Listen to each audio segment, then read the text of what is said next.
Hello, Prestige heads, and welcome to American Prestige. I'm Danny Bessner, here as always with my friend and comrade Derek Davison, and we're very excited to welcome to the podcast today Molly Crabapple. Molly's an artist and a writer. She's written several books, and her most recent book is Here Where We Live is Our Country, the story of the Jewish Bund.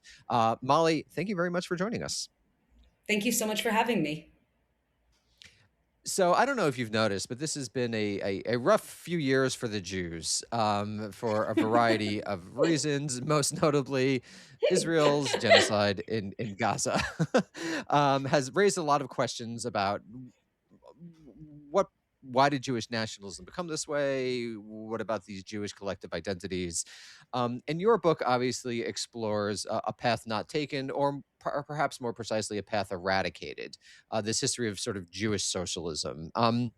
So maybe just as a first question, what made you want to write this book? What are your connections to this story, and what do you think the story of the Bund, broadly speaking, why is it useful today? I first came across the Bund because of my great grandfather. My great grandfather, Samuel Rothbard, was a painter. He was a bohemian and he was what we would call a character, the sort of person that would eat fire into his 80s and take back his own paintings from the Brooklyn Museum of Art because he didn't like where they were hung. He was sort of an animating spirit in my family. And I came to the Bund because of a painting that he had done based on his memories of the small town in Belarus that he came from, a town that he had left in 1904. And the painting, which enraptured me when I was young, was of a woman who was wearing a long skirt and had her hair in an updo, 19th century woman, who's throwing a rock through a window. And next to her was her boyfriend, who was throwing more rocks. And he had titled this painting Itga the Bundist. Now, this painting was so different from what my vision of a young woman in a shtetl at the end of the 19th century would be that I thought that that term, Bundist, had to be the key to why this woman was so different. And I had kept this sort of information that my great grandfather was in a anti-czarist underground, probably socialist group in my back pocket for a long time, just as an interesting factoid, until I went to Palestine for the first time in 2015. I was a guest of the Palestine Festival of Literature. I presented my work in Ramallah.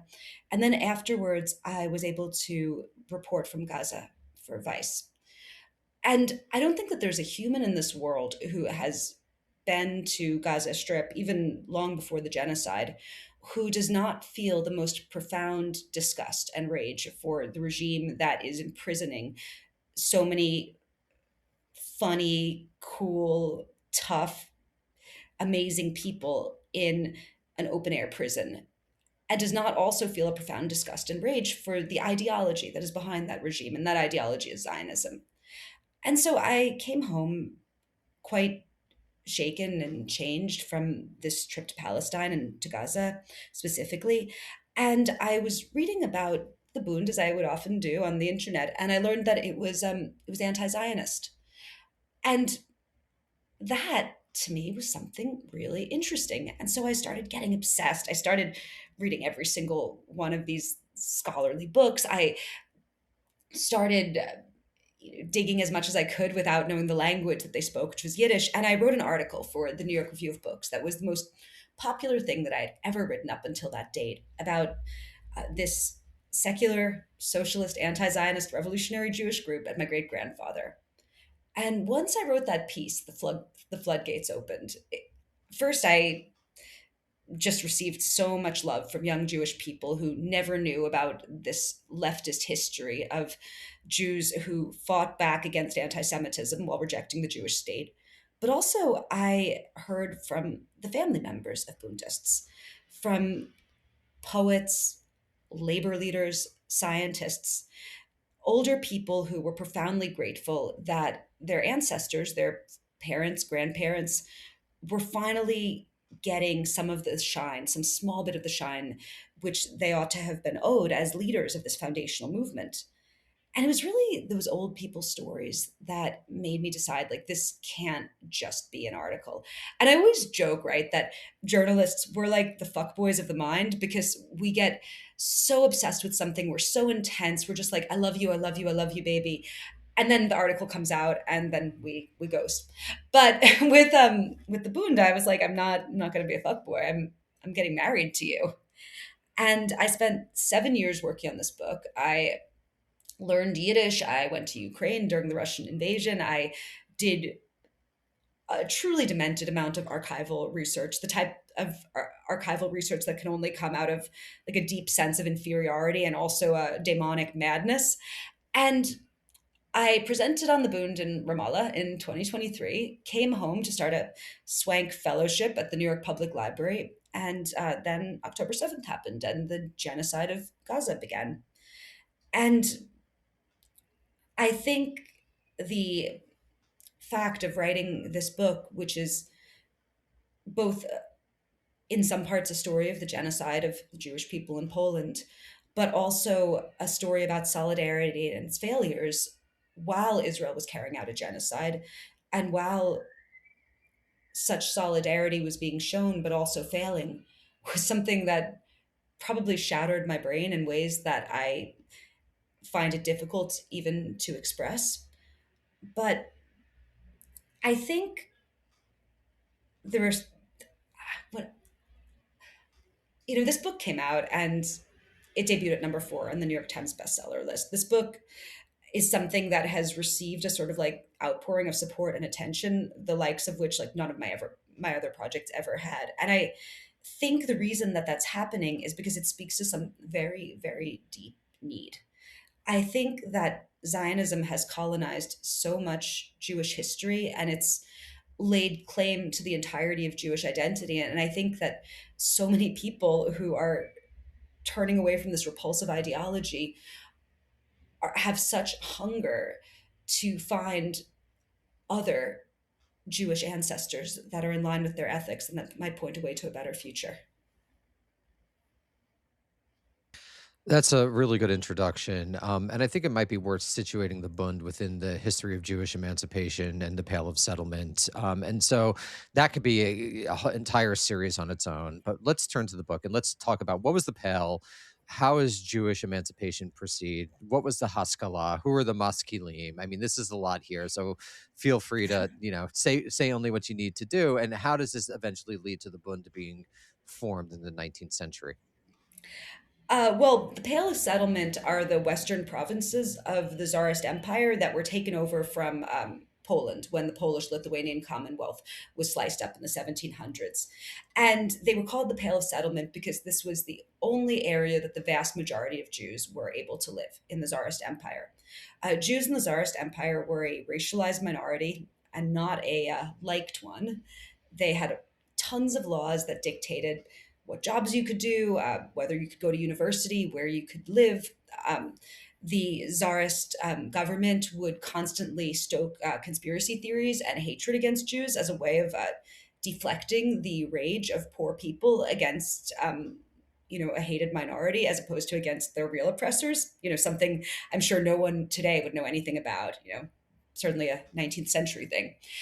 And yes, yeah, it's like basically what we were seeing in Belfast 2 weeks ago with Elon Musk, the world's first trillionaire, running like basically inciting pogroms on X.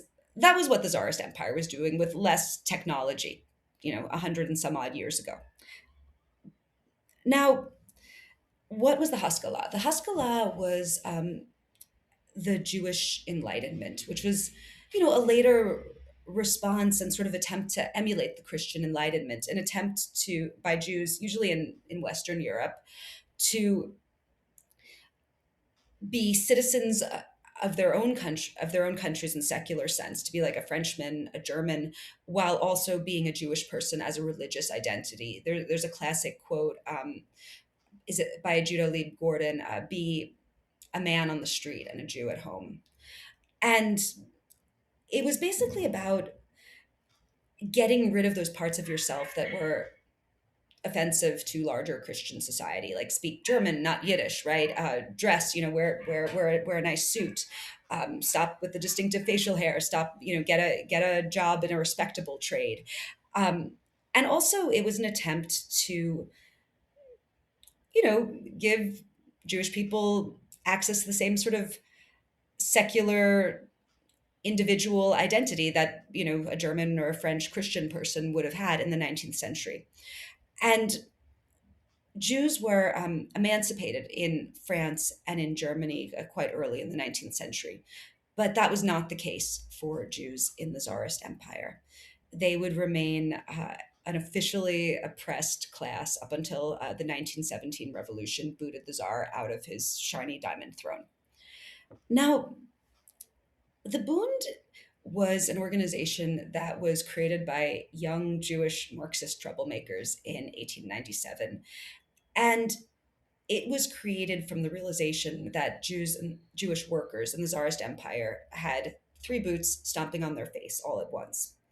They are workers, so exploited like all other workers are, though a bit more so in the Tsarist Empire because there isn't the same employment law that workers had won in Western Europe.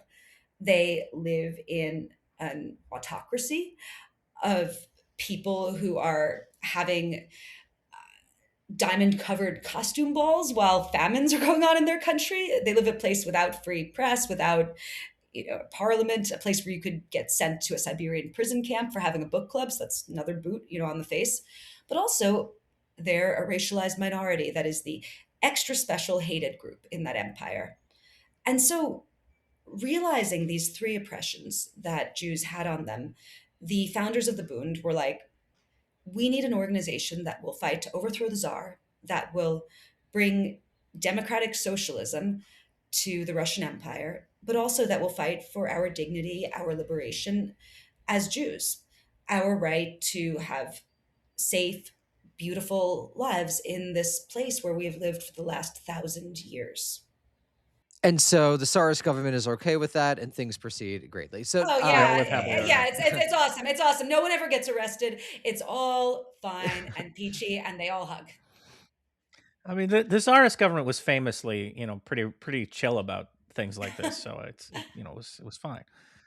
Yeah, there's a lot so of a why lot of don't we arrests in talk? the story. Yeah, yeah, no, I mean a ton of. I mean, there were really radical groups, and there's also like interesting transnational connections to like what was going on in New York with the various emergent labor unions. But let's stay in Eastern Europe, and how does the Bund proceed over the course of maybe the first decade or so of the 20th century? So one of the most famous events, of course, is the Kishinev pogrom of 1903, which initiates a wave of Jewish emigration rather, from the Russian Empire to other parts of the world, primarily the United States. But what is the Bund doing? How are they relating to other Marxist groups? How are they relating to the government in this early part of the 20th century? The Bund never sees itself as a separate political party in the first years. They always see themselves as an organization that's going to be part of a larger all Russian movement. Obviously, they know Jews are 2% of the population. You're not going to overthrow the Tsar yourself. And so, shortly after the Bund is created, they help create the Russian Social Democratic Labor Party, which is the party that, through various twists and turns, will become the Mensheviks and the Bolsheviks, and finally the Communist Party of the Soviet Union, though without the Bund's participation. They both are this they're the largest part of the Russian Social Democratic Labor Party. They have 30,000 members at a time when the rest of the party has 5,000 members. They are smugglers of newspapers and illegal pamphlets. They incite mutinies in army garrisons. They set up illegal libraries and underground schools.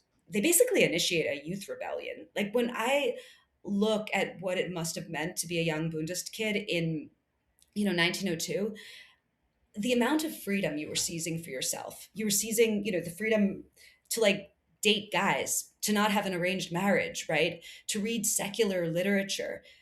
I mean, to carry a walking stick on Shabbos, this was a huge scandal. To disobey your parents, to make your own money, to define your own future. I mean, this was a group that was as much about an inner transformation as it was about transforming the government in the empire. They were expert labor union organizers. They were amazing at like strikes and mutual aid funds. They set up whole like transnational fundraising networks where they would get money from sweatshop workers in New York. They were an astoundingly rooted and effective organization. And you mentioned the Kishinev pogrom. One of the key aspects of the Bund's popularity was their emphasis on armed self-defense. The Bund created battle squads, which protected their communities all across the Pale of Settlement from pogroms. They fought with bombs, with guns, with knives, and they viewed their ability to fight not just as a matter of like the physical self-protection, of the physical protection of their own communities. It was also about self transformation, about dignity, about no longer, having to beg and plead for your place in the land that you were born, but rather to stand as an equal and say, "This is mine, and if you have a problem with that, I have a gun and I will defend my place here." In terms of the Russian Social Democratic Party, this Labor Party, this would be a fraught relationship. Bundists were part of the same Western European exile communities as people like Lenin and Trotsky, and they didn't like him. There was a lot of beef and different opinions, especially about the role of like centralization, the iron discipline that Lenin would demand, the obedience. And Lenin would successfully bully the Bund out of the Russian Social Democratic Labor Party in 1903. Um, but the Bund, despite this, will reach its, I would say probably its high point in Tsarist Russia in 1905, when a massive revolution or a massive revolutionary wave breaks out that sweeps all across the empire. And in the Pale of Settlement, in industrial cities like Łódź, Warsaw, in the great port city of Odessa, where, famous because of the battleship Potemkin, Bundist orators, Bundist street fighters, and Bundist organizers are some of the kings of the uprising. And when I would read these memoirs of people like Raphael Abramovich, a young Buddhist organizer of that time, he describes traveling in between these Pale of Settlement towns during the heyday of the revolution as if he is the ambassador of a great power. So, what happens after the revolution? So there's the first revolution of 1905, it doesn't succeed, and then there's the famous revolution of 1917, the October Revolution, which does succeed in installing Bolshevism as sort of over time after the Civil War as the governing ideology. But let's talk about this interregnum period between 1905 and 1917. What happens to the Bund after the revolution fails? Um, yeah, but just what happens to them? I'll let you tell the story because you're so good at it. I mean, in October 1905, a series of general strikes forced the Tsar to make concessions. Um, he releases something that's called the October Manifesto, which gives like a piddling little series of rights. Like you could have a press, but it's not really free. You could have a parliament, but people can't really vote on it in a fair way. However, just the fact that this czar, this guy who considers himself an autocrat appointed by God, releases anything is this is earth shattering. This is massive. But as if to take back with one hand what he'd given with the other, at the same time as the October Manifesto is released, a series of pogroms break out in 690 cities around the Russian Empire, where people who are reactionaries who are pissed off at the October Manifesto take out their anger and confusion against Jewish populations. And these are not like the cliche thing in Fievel where it's about, I don't know, some feather bed being slashed open. You're talking about things where like 1,000 people are murdered in the course of several days in Kiev, or 800 people in Odessa. These are pogroms of world-shattering violence. And the pogroms and the political repression that follow the failed revolution of 1905 decimate the Bund. They are an organization that before this they had 30,000 members. After, they have 609. The Bund's best leaders flee to New York City, where they become leading lights in the labor movement and in Mayor LaGuardia's administration eventually. But the Bund is able to rebuild in between the wars, and it's almost regained its old strength when World War One breaks out. And really, World War One, even before the revolution, will sort of seal the fate of the Bund in Russia, because World War One takes place in the Pale of Settlement and involves an apocalyptic level of violence as the Russian government deports entire Jewish cities into the interior, as fleeing Russian troops slaughter whole Jewish towns, and as the advancing German army cuts off the major centers of the Pale of Settlement from Russia proper. And, this is the point at which Poland will be established as an independent country. And, the fate of the Bundists who are in like Warsaw and Łódź will start radically diverging from the Bundists who are in Minsk or, in Kiev or in St. Petersburg. But when the revolution breaks out in 1917, the Bund is both in a possibly weakened state, and they are ecstatic initial participants. For them, this is the future that they were always promised and that they always promised their people. This was the sort of multi ethnic, multiracial uprising that they thought was going to usher in utopia. So uh, they don't live happily ever after that either. So what goes wrong after the revolution? How does this sort of become? What happens to cause the Bund to kind of diverge from or lose uh, lose this glorious utopian revolution that they think is happening? At first, like the Bund, which is working very closely with its sister party, the Mensheviks, right now, you have a lot of Bundist leaders who are also Mensheviks, people like Raphael Abramovich, Henrik Ehrlich, Mark Lieber. They make the mistake that every single other major socialist party makes in revolutionary Russia. And it's a really, really bad mistake. All of the socialist parties had opposed World War One back when it was the Tsar who was fighting it.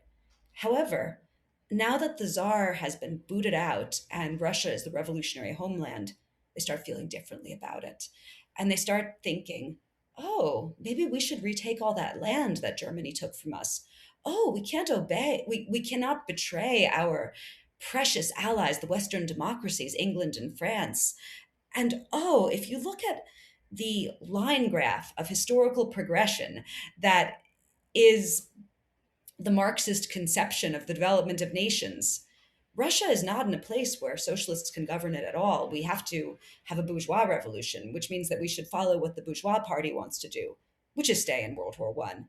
They basically do a mixture of respectability politicking themselves into supporting a war that has killed millions of people and theory pilling themselves into supporting a war that has killed millions of people. It's really one of the most maddening combinations of idiocies that you can read. And so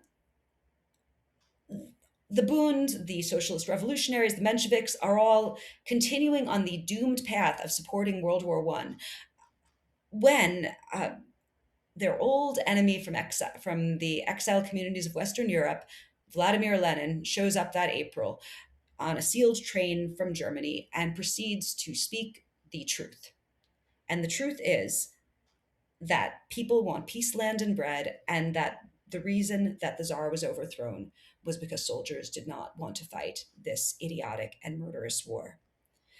And because of Lenin's ability to, in a clear eyed and ruthless manner, speak this truth, the Bolsheviks quickly become the most popular revolutionary party in in Petrograd and are able to seize power that October. And the Bund finds itself utterly outflanked. They were always going to be a minor player in Russia during the revolution because, you know, at least half of their people were in independent Poland, and because they never, I mean, Jews were banned from living in St. Petersburg, now Petrograd. So there was never like a huge Jewish proletariat that they were going to tap into. But they find themselves blindsided by the Bolshevik Revolution. Like other socialist parties, they're immediately repressed. You know, Bundists are sent to concentration camps, disappeared, shot. Soviets, where Bundists and Mensheviks win, are shut down, and the Bolsheviks consolidate their hold on power. The other place that is not in Poland that the Bund was active in was Ukraine. And Ukraine breaks off in 1918, mostly out of disgust with the Bolsheviks shutting down the Constituent Assembly, which is like the great hope for revolutionary democracy. The Bolsheviks had Red Guards shoot up the protests in support of it and just padlock the building and shut it down. After that, Ukraine breaks off, and the government, which is led by humane, democratic, cosmopolitan socialists, quickly loses all power of its own armed forces, and Ukraine descends into a state of war of all against all, of absolutely apocalyptic violence, where up to 2,000 Jews are killed in the next 3 years in a series of mass murders that are done by pretty much every armed force, but least of all by the Red Army. And the Bundists that are in Ukraine, despite being people who hated Lenin, they hated the Bolshevik seizure of power. During the killing years that followed, that followed 1918, they mostly found themselves forced to join the Red Army because of sheer existential survival. So the Bund becomes not very important, as people could guess, in the Soviet Union, but it continues to live in Poland. Could we maybe talk a little bit about the relationship of the Bund to Zionism, as Zionism itself becomes a more important ideology amongst the Jews of Europe? So just because I don't want to end it on such like a downer note and people won't For realize sure. why, I do want to say that the Bund had their golden age in Poland. This is like this was their height. But Zionism. So Zionism, like the Bund, is a reaction to European anti-Semitism and the psychopathic ethno-nationalist brain poison of the 19th century, which was responsible for infinite mutual ethnic cleansings and border wars over incomprehensible nonsense, like for about 100 years. So Zionism comes out of that as both a reaction to it and a doppelganger to it. Um, if European ethno nationalism saw no place for Jews or other diasporic people, if European ethno nationalism thought that all legitimate peoples had to have a nation with their own language and their own, little homogenous block of land, Zionism picked that up. That's where it gets that idea. Zionism's founder, Theodor Herzl, was a totally assimilated Jew from the Habsburg Empire who would have happily lived a totally assimilated life, except for witnessing the psychopathic anti Semitism of the Dreyfus trial and becoming convinced that this sort of like just hallucinatory racism was baked into the bread of Europe. And the answer that Zionism had for anti Semitism was that Jews should go somewhere else. It really could have been anywhere at first. They would have chosen Uganda, but eventually they settle on Palestine. They should use the powers of colonialism to make that a Jewish majority state. And it's important to note that no early Zionist group that had any political power at all or any political plan gave a fig's leaf for Palestinians. They did not care about the fact that Palestinians were the overwhelming majority of the people of that land. Now, it's an irony of history that Bundism and Zionism were born the same year, 1897, and they loathed each other from the start. They could not have been more opposite. I mean, if the Bund was founded by young Marxist troublemakers with long rap sheets in the attic of a safe house in Vilna, World Zionism makes its debut at an extremely fancy casino in Basel, Switzerland, with all of the pomp and circumstance that the international press can give it. These are opposite movements in terms of ethos and in terms of class. And the Bund hates Zionism for a variety of reasons. They find it highly impractical. They do not think that millions of people are likely to move to the Levant, a place they've never been, and begin new lives as collective farmers. They dislike Zionism's dependence on the Jewish bourgeoisie. They see that a very similar dynamic is going on then to what goes on now with wealthy philanthropists, washing their names by giving a grant here or there and then paying their workers starvation wages. You know, Jewish capitalists were doing the same thing. They would endow yeshiva in Palestine, but pay their Jewish workers back in Russia so little they could barely afford to die. But there was also like this real ethical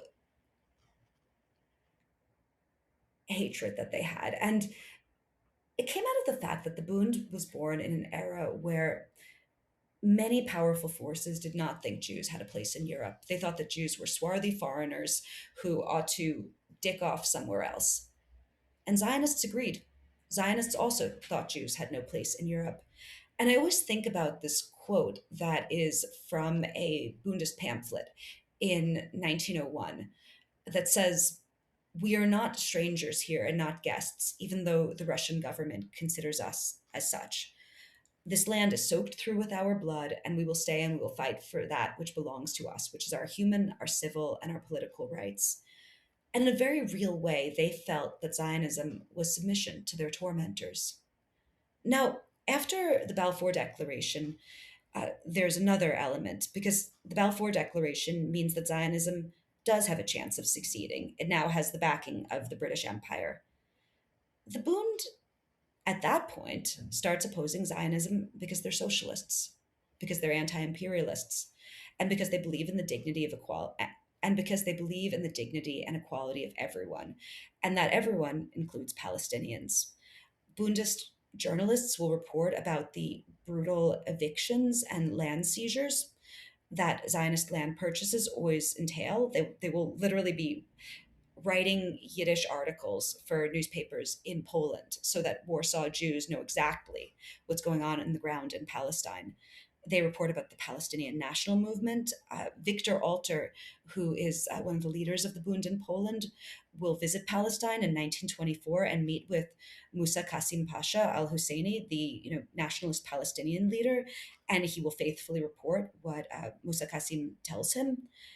And they just oppose an ideology that is built on the dispossession of other people. Yeah, I just wanted to just very quickly. I do want to maybe just talk briefly about how this was the golden age. There were all these Mm. associations. There was a vibrant socialist life. Like this, you could also. I'm more familiar with Weimar Germany and secular cult. This was really the 20s. Was really this moment of like socialism having like an associational life. So maybe just briefly talk about that so it's not all doom and gloom because it's Yeah, about to get pretty doomy and pretty yeah. gloomy. No, this is actually this world that they build in Poland. I think it's incredibly important to understand this. So Poland in between the wars is a messed up place, right? It's poor. There's a lot of racism. There's a major political party called the National Democrats that wants to kick all the Jews out of the country. But it also is a place that has a sort of flawed form of democracy. It has stability, and the Bund is able to build there. And what they build is extraordinary. They build an entire alternate world. They create incredibly powerful labor unions that represent over 100,000 workers. They create schools, summer camps, youth movements, uh, socialist boy and girl scouts, a women's movement that's fighting for equal pay and for childcare. They have publishing houses. They have multilingual newspapers. They have theaters. They have night schools that are for teenage workers who never got to learn how to read. They have a sanatorium that's called the Medem Sanatorium. This was a place that was for slum kids that were at risk for tuberculosis, but it was called the Children's Paradise. It was like a Montessori school before they had such a thing, right? With like petting zoos and no punishments and children getting to have their own newspapers and parliaments. They had an electoral program. They ran people for city council and they won. By 1939, the Bund was by far the most popular Jewish party in Poland in terms of votes at the ballot box. They defied the religious conservatism of their communities. I mean, sometimes I would read about them. They would have a clubhouse where they'd be serving free ham sandwiches on Yom Kippur. They could be a little bit Dawkinsy with the atheism, but nonetheless, is a daring thing. Um, One of my characters, Sofia Dibnova, she was a sex columnist who was highly influenced by the thought that was going on in Weimar Germany, who was, she was writing for Bundist young people about like a woman's right to orgasm and about like sexual ethics, for teenagers. They also had a militia. And most social democratic parties at that time had a militia, like in Red Vienna, in the Iron Front in Germany. But the Bund's militia was crucial because it was defending their communities from these racist attacks. As the 30s went on, and especially after the death of Marshal Joseph Pilsudski, who is considered the father of modern Poland, the government became like this paranoid quasi-fascist military sort of pseudo dictatorship run by some like brainless metal wearing colonels, they were called. And their big plan for addressing Poland's economic woes was to try to kick all the Jews out of the country. And to that end, they were funding terrorist youth paramilitaries. They were doing like boycotts meant to bankrupt Jews. They had introduced like racial segregation to Polish universities. And the Bund is fighting this in the streets. At the same time, they are building this program that's based on solidarity across difference. That's always been one of the Bund's primary demands and primary offerings, the solidarity of people who are different than you. They never thought that, all non-Jewish people were racist or that all non-Jewish people just hated Jews, that not at all. They believed that, like racism was a tool by the ruling class to keep workers divided. And so they built really strong bonds with the Polish Socialist Party, which was the like Polish Social Democratic group. And, these bonds meant that they were fighting against nationalist thugs side by side. They were striking together. They were going to jail together. The Bund sent fighters to Spain to defend the Spanish Republic. They organized weapons shipments to the Spanish Republic. Bundists set up an illegal radio station to broadcast into Germany during the Nazi occupation. And and this is crazy, they sent Jewish journalists into Nazi Germany to report on what Jewish life was like under Hitler. I mean, we think about like the courage of journalists now, imagine, right? And they basically built a beautiful, thriving, solidaristic, tough, resilient counterculture out of love and grit. And the achievements of this, like even the specifics of this, they remind me of like the Black Panther Party. They remind me of, the greatest, social democratic parties of Europe. And they, sometimes even remind me of the culture that DSA is trying to build today. So what they achieved in those years was astounding, and they were rewarded for it by being elected the most popular Jewish party in Poland. So, Molly, before we really get into the 30s and the 40s, can you talk a little bit more in terms of the Bund's relationship to Zionism and its dialogue with, especially like the different strands of Zionism? For example, I think it's interesting that somebody like Jabotinsky, and reactionary Zionism kind of emerges in this place in this same part of the world. But at the same time, there's a lot more kind of ideological tension, affinity, and therefore tension between what the Bund is saying and what labor Zionism, for example, is saying, because they're, it seems like a more bitter fight because they're fighting over the same territory to some degree. Oh, absolutely. I mean, the revisionist, Jabotinsky's revisionist Zionists and his youth movement, Beitar, the Bund just called them little Jewish fascists, and they had brawls with them, and they were just looking at a movement that was clearly inspired by Mussolini's squadristi, and they knew how they felt about fascists. It was not a hard decision. These were their enemies. Labor Zionism emerges in very much the same milieu as the Bund. It's also an Eastern European movement. It's also a movement by people, who would consider themselves Marxists. But the Bund also hates labor Zionism. from the start. They do not think it is a legitimate socialist movement. And there's even a line about labor Zionism that I remember in a pamphlet that was written in 1929 after the Palestine riots. That was it was called "What Can We Learn? What Can the Events in Palestine Teach Us?" Where they refer to the ugly snout of chauvinism peeking out from beneath the beautiful red mask of socialism. And to give you an idea of sort of the intimacy of this hatred, and an intimacy that comes from like very often people in the same families taking rival ideologies, I'm just going to tell a story that I got from Tom Segev's biography of David Ben Gurion, which is that David Ben Gurion came from a Polish town called Płonsk, and that's where he got his start as a young labor Zionist activist in Pole Zion, the labor Zionist group. And as a young man, he has a public debate at a synagogue with a Bundist, and he loses, in part because he has an annoying, high pitched, squeaky voice. And instead of taking the L, he starts screaming, "We have weapons and we will shoot you down like animals." And, someone might call that foreshadowing, but the this just shows you like the relationship. Like these people really, really knew each other. And they really were competing for the same working class Jewish youth. And the Bund just thought that Zionism and socialism couldn't coexist. I mean, there's a guy named Josef Brumberg who was the Palestine correspondent for the Bund. He lived in Palestine for 6 years while he was hiding out from an arrest warrant in Poland. And he has a line where he says, when Zionism starts talking, socialism shuts up.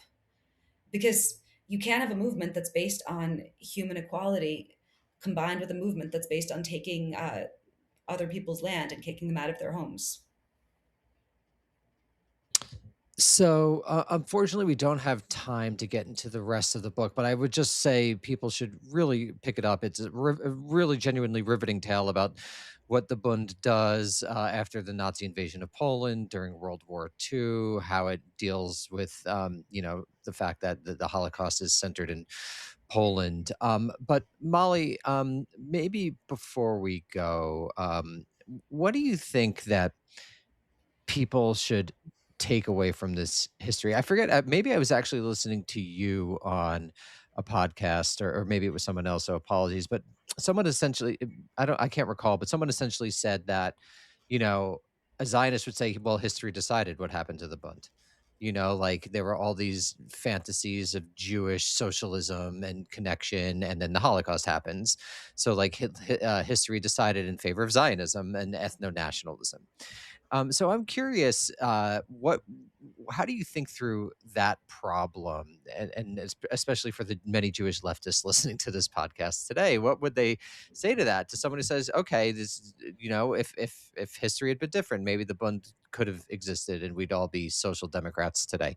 Um, but what are your thoughts on that issue? And then I think we will close it out. What I would say is that the reason that Jews in Palestine were safe during the war was not because of their own military efforts. In fact, they only contributed 30,000 fighters to the war effort, as opposed to the 550,000 American Jews who fought, or the 500,000 Soviet Jews. The reason that Jews in Palestine were safe was because Palestine was a British colony, and the British Empire protected Palestine. The British Empire was able to stop Rommel, the Nazi general at Al Alamein in Egypt. And if the British Empire had not stopped Rommel in Egypt, all of the Jews in Palestine would have been slaughtered. There was no practical plan to save or protect them. So the reason that they survived is because of contingency. And I just don't believe in deriving one's politics or one's ethics from contingency, from luck, right? But the other thing I would say is I fundamentally reject the idea that safety can only be attained through ethnic cleansing and mass murder. The Bund's demand of solidarity across difference, it's fraught, it's betrayed, it breaks all the time, But there's nothing else in the world. There's nothing else that can save us. All there is without that is just a series of taking turns as victims and genocide heirs until we all murder each other in the end.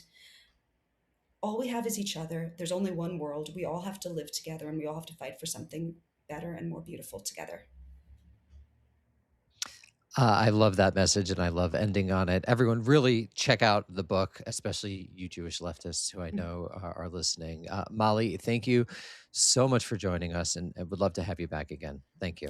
I would be honored. Thank you so much.